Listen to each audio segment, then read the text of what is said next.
Today we're going to be showing you the easiest way to make grain to inoculate your mushroom liquid culture. This is the absolute easiest way.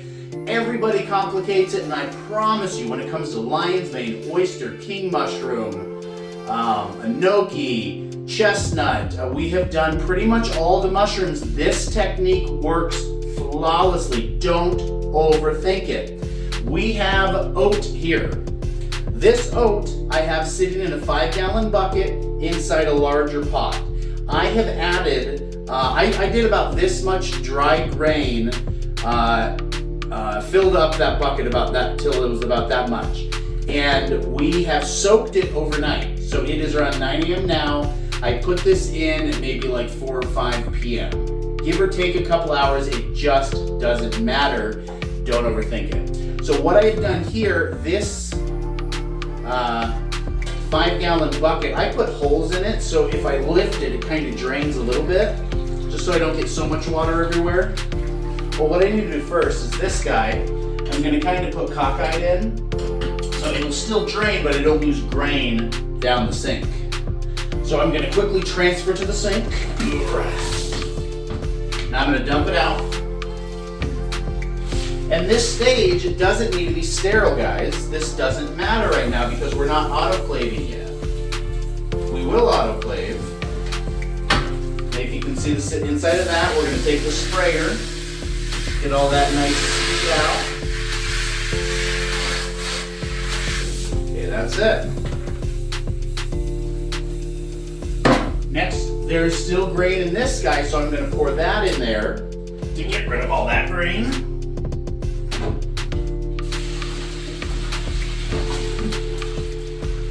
What I'm producing here is what I'm making here is gonna make us 10 3 to 3.5 pound grain bags. That's 10 of them.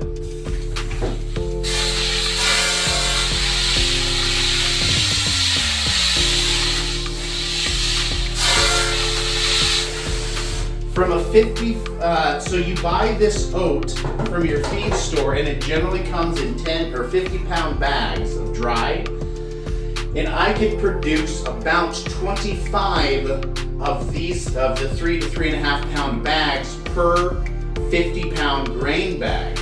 And those grain bags, I just bought it, was $17 for that material. So I'm gonna let this sit here and drain. It's just a slow drain, but we're just gonna let all the excess water drain out of it.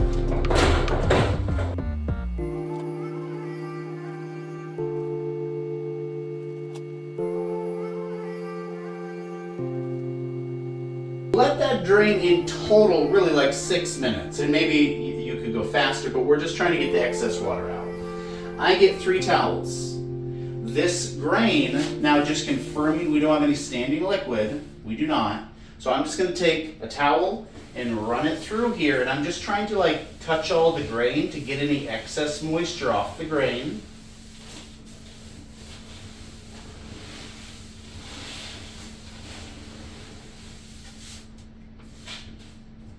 Once I feel this towel is wet, I switch to the next towel.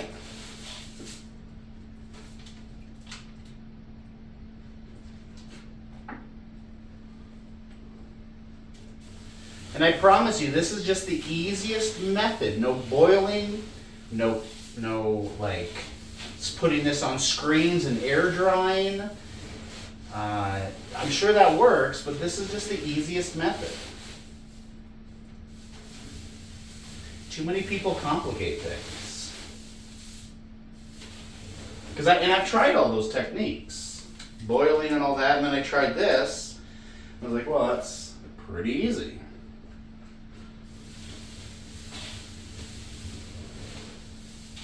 It's kind of fun to play in the sand here.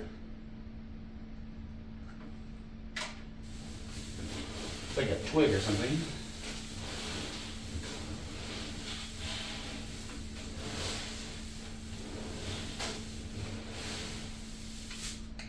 Okay guys, that is the drying process. That's it. So I'm going to move this over to the table, and if we look at this here, it's shiny, it's wet. So some people, I've seen them where they're like, take your hand, and if you still have wet on your hand, it needs dried more. And I just have found it just doesn't matter. It really doesn't. And again, I have done hundreds and hundreds of batches like this, and it's flawless. I literally can't remember the last time I had contaminant or problem or grout issues at all. So this is just the bucket I have. I have to fill it up multiple times. But a bigger bucket, I could get more out of it, obviously, or like transfer less times.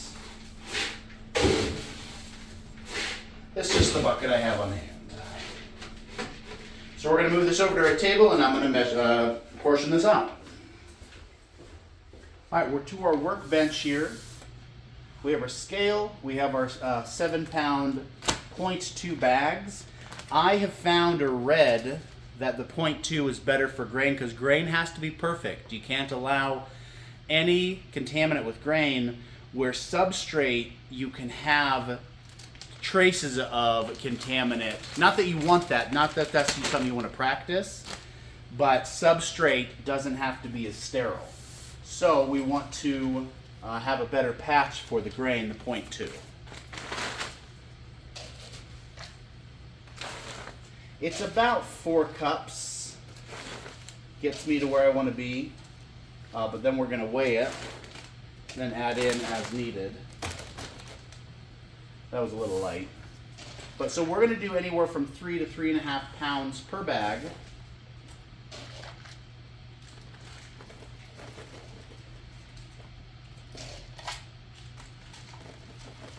So I'll start with 3 like 1. And what I'm trying to do is make 10 of these because 10 fits in our autoclave, and we have that preheating just for speed.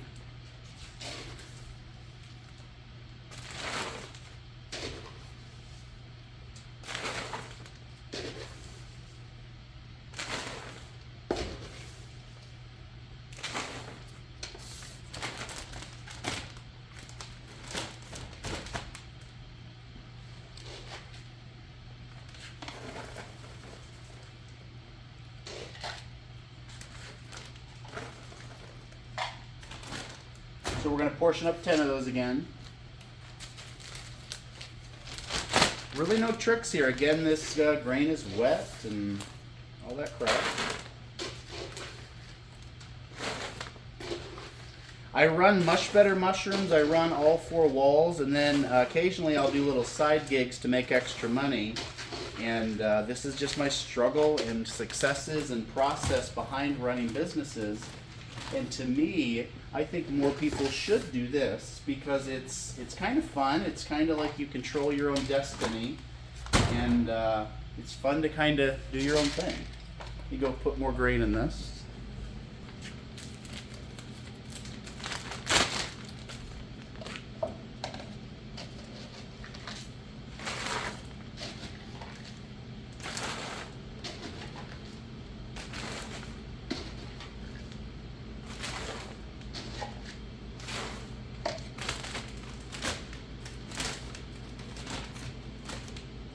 I'm gonna start with that 3-pound whatever, and then if whatever's left over, I'll kind of even out. Sometimes I'll have just excess that I have to throw away, because 10 bags in the autoclave is pretty tight. So I can't like go to 4 bags or something. Although these can fit 10 pounds in them, or at least I have done 10 pounds per bag. And honestly, I don't know how I feel. Maybe. Each of these bags are like 50 cents each. The grain itself, I haven't worked the math out, but it's 20, 30, 40 cents each. So if I do larger batches, I'm using less bags, so I'm saving a little bit of money. So, and the main reason I switched is we were doing more species at the time, so I needed more individual pieces. But right now we're just doing a couple. We're doing lion's mane, a couple of the oysters, and king.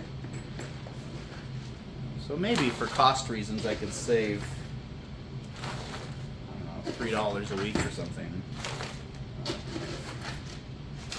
If I did more per bag.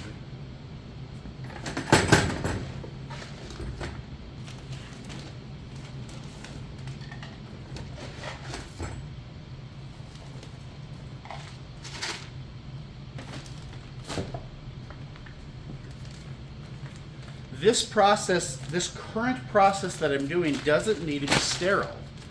Like, we don't want like things in the grain, but in theory I could spit in this, sneeze in it, and it wouldn't cause any problems because next I am autoclaving it. And obviously I'm not going to do those things, but if something happened, like this shop is very dirty, and so there's clearly contaminant. If I let this sit here for a while, it would grow contaminant. If I let this sit here for a week, it would start growing crap. But again, it doesn't matter. Don't overthink it. It's just mushrooms.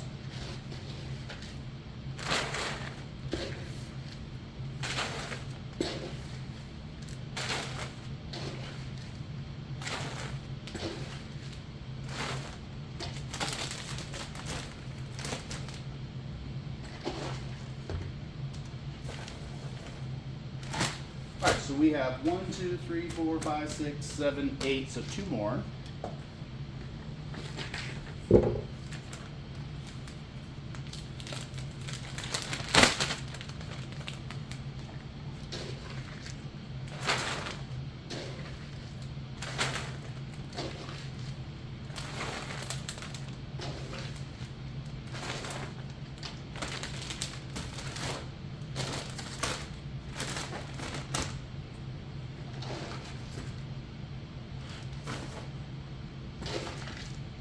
I feel like it might be short.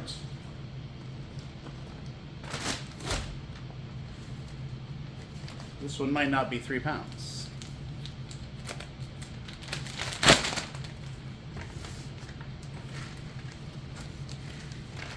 It's almost spill it everywhere.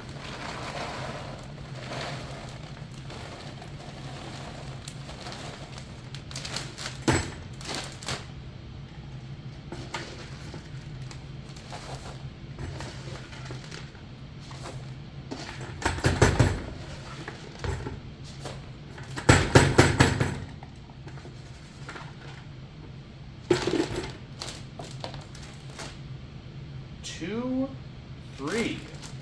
Let's see if we can just even this out a little bit. This is 3, 2. I'm definitely, this is an overthinking moment right here. Just trying to even them out.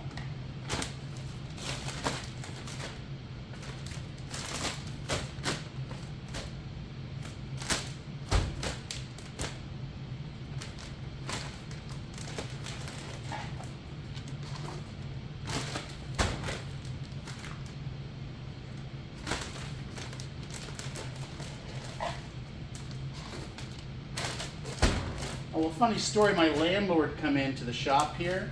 He put a note on the front door and about like, oh, so we need to talk, or no, he didn't say that. He just said, please call me.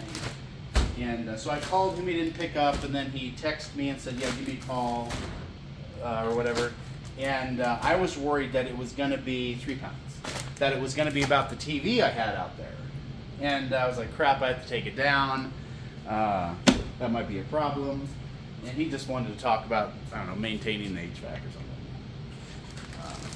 So it made me nervous. All right, so we're gonna fold these bags up. These bags I like to keep really crisp. I'm gonna put the gussets together, hold them, and then I'm gonna walk it down. I like my pinkies inside. Walk it down. As it gets an air bubble, I kind of just push it out and lift it back up. Get my pinkies in there to shape it.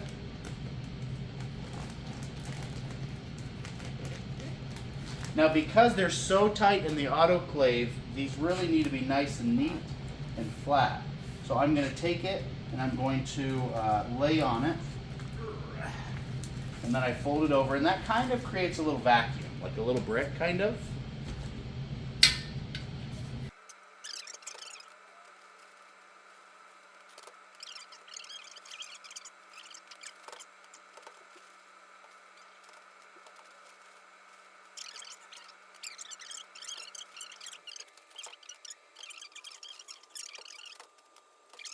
All right, I like to take these bags. I always have the filter out, And this tab I want to make sure is really nice. So I'm gonna, and I've not done this for any reason, but I have the tabs facing in.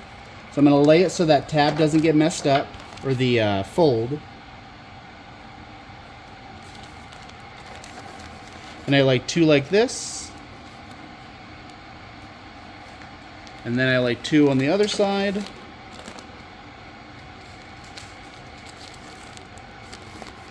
And I just keep repeating that.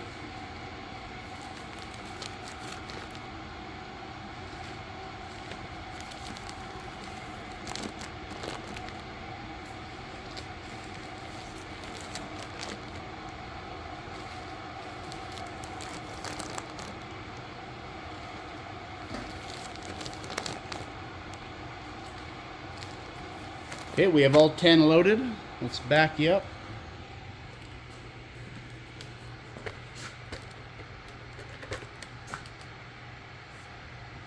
Now this is okay. I've had it like that every single time I've made it because we have opening there.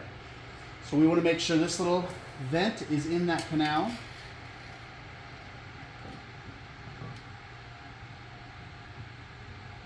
We have an arrow here and a tab here, so I'm going to push down and then turn to get in, have those line up. Pull these up.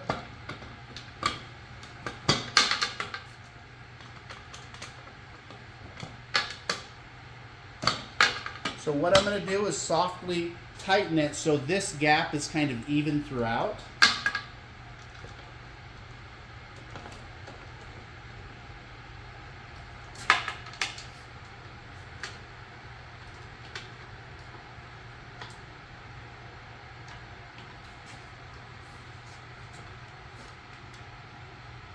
Okay, so now we'll do our final tighten.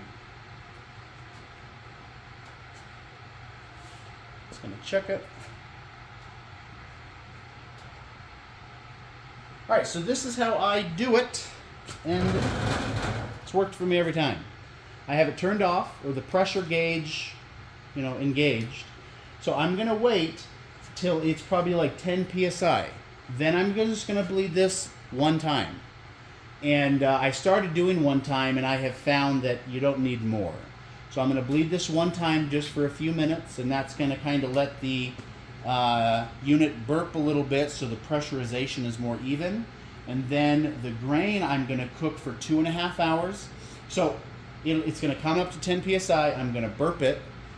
Pressure's going to lower to whatever. Then once it's at my 15 to 20 psi, that's when I'm going to start my timer. And so I'll cook it again for 2.5, something like that, hours. And then I'm going to turn it off. After I turn it off after 2.5 hours, it's still heat and pressure there, so it's still in theory cooking. Then I'll wheel it into the lab, and then I'll just sit it for the weekend so it can cool. And then Monday morning, we're going to inoculate some of this grain, and you'll see that Monday. Pretty easy, guys.